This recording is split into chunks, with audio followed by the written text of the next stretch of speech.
Hello, chess friends, and welcome to your Out of Chess channel, and welcome to an incredible game from the Computer Blitz Chess Championship in 2023.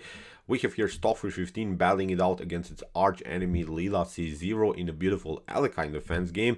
And this game had, I think, everything that we love to see in a chess game. First of all, we'll see beautiful opening theory, cool middle game strategies, cool middle game tactics afterwards, but also very important endgame strategies and also endgame tactics. So in my opinion, really game worth the study. I think it was simply one of the best games so far in the Computer Blitz Chess Championship. So let's see now the game. Stockfish with the white pieces open with the move e4. We have knight to f6 by Leela c0, the Alekhine, e5 attacking the knight, d4. We have here the support of the pawn on e5, and usually black breaks the position with the move d6. It's a common move in the Alekhine defense. Now Stockfish continues with the modern variation, knight to f3. We have now d takes e5, and after knight to e5, which is now the so-called Larsen variation, we have now this idea, c6, fixing simply the knight on d5. And okay, so far the knight is solid here in the center of the board, but it's not this octopus, it's not this outposted knight. This knight can be kicked away many times now with the move c4, and this c4 we can really expect in the next couple of moves. So although so far black has defended this position, you see now with the move c4, white will build some important spaces with this mobile pawns in the center of the board. Here I think already white has a comfortable game. So that's what I really never liked about the Alekhine defense, that you don't gain any spaces. Basically your pawns are many times just on the 6th rank and you don't have any attacking chances. You have solid ideas, but as I said, you have many times problems how to make progress then in the middle game stage. So here Stockfish continues with bishop to e2, knight to d7, attacking the knight on e5, knight to f3, knight to f6, liberating now the diagonal for the bishop, kingside castling, and after bishop to g4. Now Stockfish again plays the third time with the knight, but actually it comes with the idea we want to here trade off the pieces, and now with the move f4 we will simply support our main strength, really this main powerful knight on in the center of the board. So it's not so easy even for black to compete against this knight, because this knight will be supported, and if you even trade it off, then we'll simply pick up with his other pawn, and then we can again some spaces on the 5th rank. So as I said, already an uncomfortable game here for black. So here g6 by Leela c0, we have c4. This is the expected move. We have said this move will happen many times. Simply kicking away the knight, knight to c7, bishop to e3, fixing the pawn on d4, bishop to g7, knight to c3, kingside castling, and now f4. And look at this. This knight is supported. We are having already the knight on the 5th rank. Our pawns are on the 4th rank. And look at this. Black's pieces are only on the 6th rank. So here it's obviously a lack of spaces here for black. But white is dominant with the central control, but also with a beautiful space advantage. So really I have always these issues with the Alekhine defense. In my opinion, it's simply not a good opening. So here in the continuation, we have knight to e8 by Leela. We have rook to d1, controlling the d file, knight to d6, bishop to f2, getting rid of stepping back simply because knight to f5 will probably happen in the next couple of moves. So good prophylactic move here by Stockfish 15. Now Leela plays f6, kicking away this annoying knight from the center of the board. So far good move. Knight to f3, and now e6. And okay, this is defensively a very good position for black. I'm not seeing also now great chances for white to attack the position. But again, your pawns are only on the 6th rank. You never broke any positions here in the center of the board. You have really again a lack of spaces, and Stockfish plays calm moves, plays rook to e1, playing of course towards the center of the board, targeting also now the weak e6 pawn. Rook to e8 by Leela, b3, fixing also the structure now in the queen side, and after bishop to h6, fixing also the structure now on the king side. This is now really a beautiful pyramid structure by Stockfish. So far Stockfish is not rushing, is keeping now the solid position in the center of the board, waits in the center, doesn't want to have a clarification in the center immediately, because Stockfish has now a dominant position there, is waiting maybe black to open some files, open some spaces, and then with the space advantage, of course, white could have more chances in this potential attacking battle in the center of the board. But now after move bishop to g7 that Stockfish plays, now comes the first, I think, beautiful idea by Stockfish 15. So as I said, in the center of the board we have the space advantage, and we don't want to touch anything there because we are controlling e5, we're controlling d5, we're controlling many squares now in the center of the board.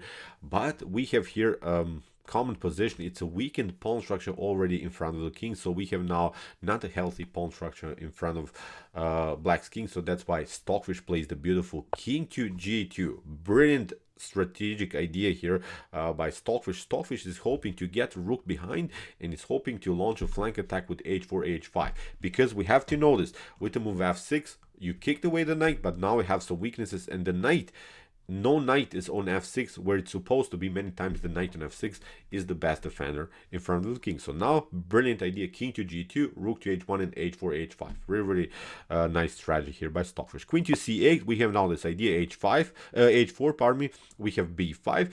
This is the only way that I see that black could make any progress here in the game. b5, okay, we're breaking down the queen side, but Stockfish ignores the attack on the queen side. It's saying, I have more ideas here on the king side, I have more pressure on the king side with the move h5. We have g takes h5, rook to h1, attacking now the pawn, and now rook to e7, played by Leela c0, controlling also in some occasions the weak h7 pawn. So now comes a new stunning moment of this game. Stockfish has so far a beautiful attacking formation. So a formation is of course a setup of pieces where they're on good squares. Now Stockfish makes even a better setup here, plays now the brilliant knight to e5. Really wild stuff, sacrificing the knight, hoping to get the pawns rolling here in the center. So if you play f takes e5, this wasn't played in the game, but of course we are curious what's going to happen if you do this kind of a move. Then of course we have d takes e5, knight to f5, and now we have queen to h5. And there's simply no good way anymore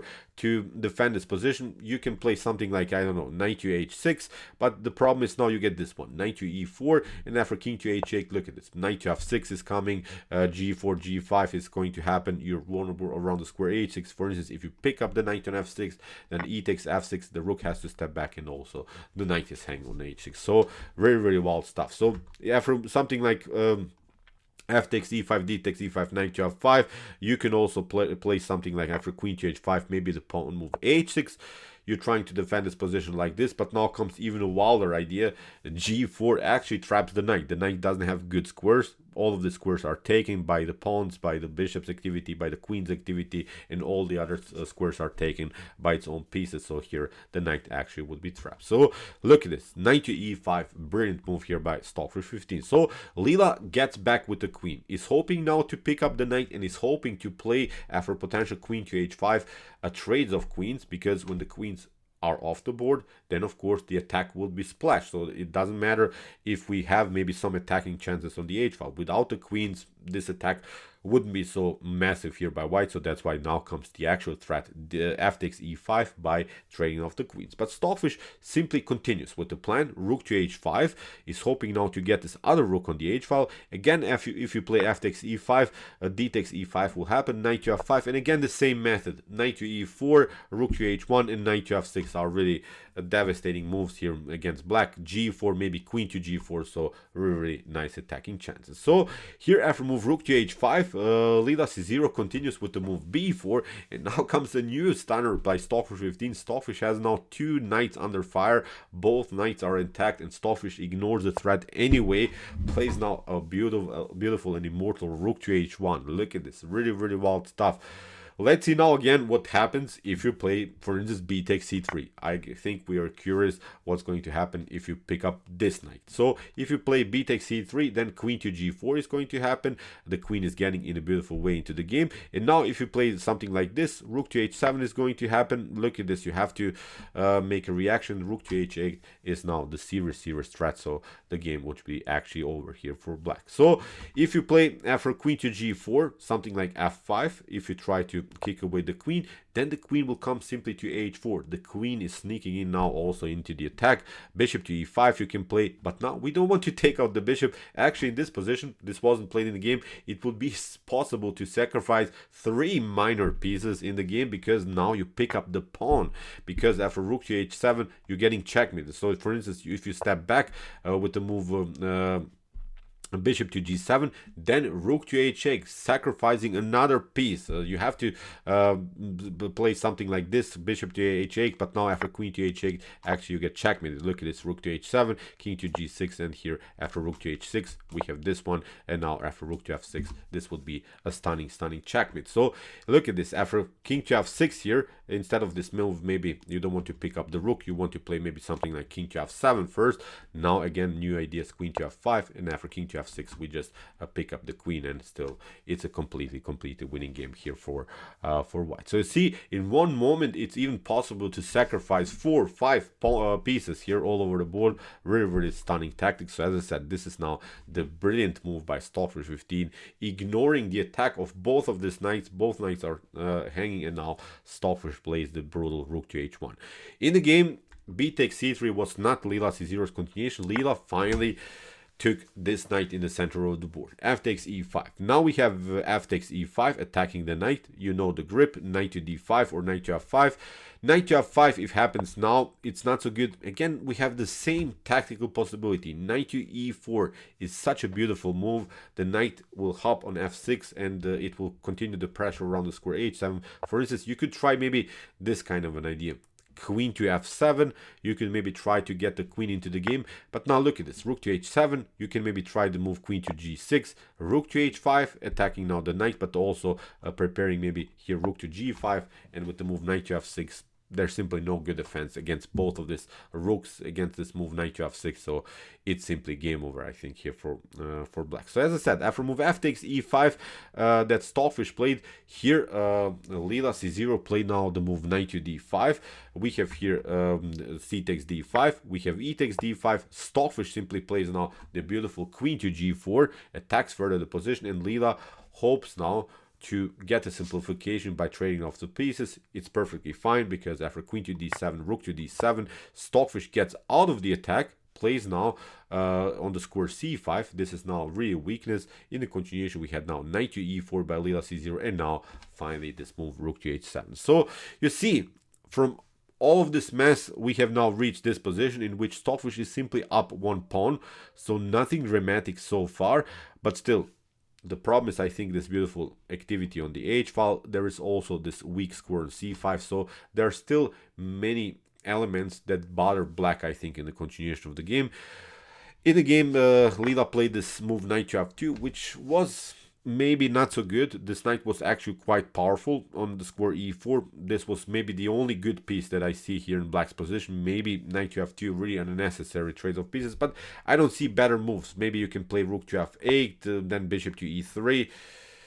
Okay, maybe this was better, because the bishop is also here, the white's dark square bishop is a little bit paralyzed by its own pawn, so maybe this was the way to go. I'm not sure, but still, we can agree, I think, that this is much better position for white. But as I said, here after knight to f2, you're giving up your powerful knight against a bad bishop of white. So after king to f2, you have your check, you have your fun, but nothing spectacular. Here Leela c0 probably calculated that it could have chances here on the f file, but Stockfish simply plays the calm rook to h4. After rook to f2, we have king to h3, and now Leela c0 simply took the pawn on a2.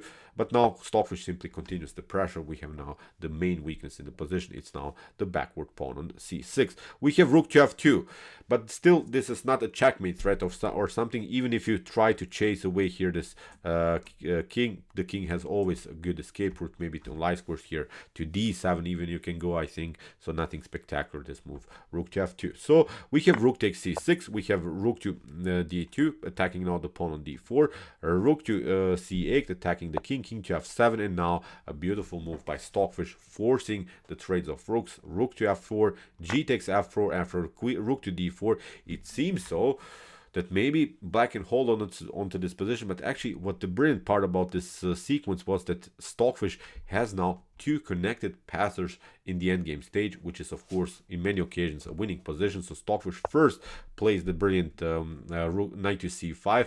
We have here a beautiful geometry, because if you play rook to f4, this is not good because you get this one, rook to c7, you can step back maybe to g8, and now we play the stunning rook takes g7, king to g7, and now we would have a beautiful fork with the move knight to e6. So you see, with the move knight to c5, actually Stockfish prevented Leela c0 here to take out the pawn on f4. So bishop to h6, attacking the pawn in a different way. We have now the move f5, rook to f4, we have now rook to c7, king to g8, f6 by Stockfish, rook to f5. So Leela is desperately trying to get rid of one of these pawns, but now comes the new beautiful move, knight to d3. Again, a brilliant endgame move by Stockfish 15. As I said in the beginning, this game had everything. Beautiful opening theory, middle game cool tactics, but also now beautiful endgame tactics. Knight to d3 is a brilliant move because if you play rook to f3, it seems tempting, of course. Then we play simply king to g4. You can pick up the knight, but now look at this. With the move e6, we are threatening the move rook to c8 checkmate. You have to play something like rook to c3, hoping maybe to get the trades of rooks, but now we pick up simply this pawn. You have to get back to the back rank with the move rook to c8, and now the king is coming closer into the attack. You can maybe start to push the pawn on d4, but now after king to g6, the game is over. You have to step back with the bishop, and now we play this idea, rook to g7, king to f8, rook, king to h7, and there's simply no good defense against this move, rook to g8. So this would be one of the possible sequences, but I think this is the most obvious one. You see, this is still losing here for black. Really, really wild stuff, although black is still the bishop on the board. So knight to d3, really, really a brilliant move here by Stockfish 15. a5 by Leela, we have king to g4, rook to g5, king to h4, rook to f5. Stockfish continues the pressure against the pawn. d5, sorry, here rook to d7, that was our last move. We have now king to f8, rook takes d5, we have king to f7, king to g4, attacking now the rook, rook to f1, rook to a5. Look, the whole position is falling apart. Stockfish grabs every of this pawn in this, on the board. King to e6, now comes the check. Again, rook to b6, attacking now the pawn on b4. Bishop to d2, we have now a new check by Stockfish. Couple of checks. The knight is coming into the game. We have now king to e5. Stockfish picks up simply here the bishop on d2. We have a couple of checks, and after rook to f1, we have now this beautiful idea, rook to f2, covering everything, because if you trade off the rooks, then the game is simplified. It's a completely winning endgame. If you place the like Leela c0 played here, then we have this one. You have to go with your rook, and now after king to e3, we have now the supported passer. You cannot even prevent this from a potential promotion, even if you play something like rook to f8. Then of course we have first this beautiful fork on d7. So that's why king to rook to h8, f8 the promotion. Here after a couple more moves, Stockfish uses now all of the pieces in the attack. After a couple of moves, we have here knight to c7. After a rook to a6, it was a beautiful checkmate by the rook and the knight. So incredible game. As I said, really many brilliant moments we had. First of all, this idea, king to g2 with the idea to play rook to h1, then h4 h5, knight to e5 was the stunner. Then we had also this one, rook to h1, ignoring both of the threats here by Leela c0. Both knights were hanging. Stockfish simply continued with the h-file attack.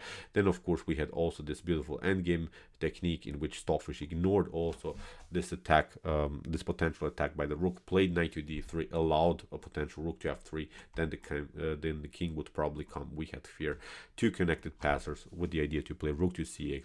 So beautiful elements I think we saw in this immortal chess game play by Stockfish 15 against Leela c0. So okay, I hope that you enjoyed the game. I really enjoyed it a lot. If you want to see more brutal attacks like this, check out my common chess games played by computer series.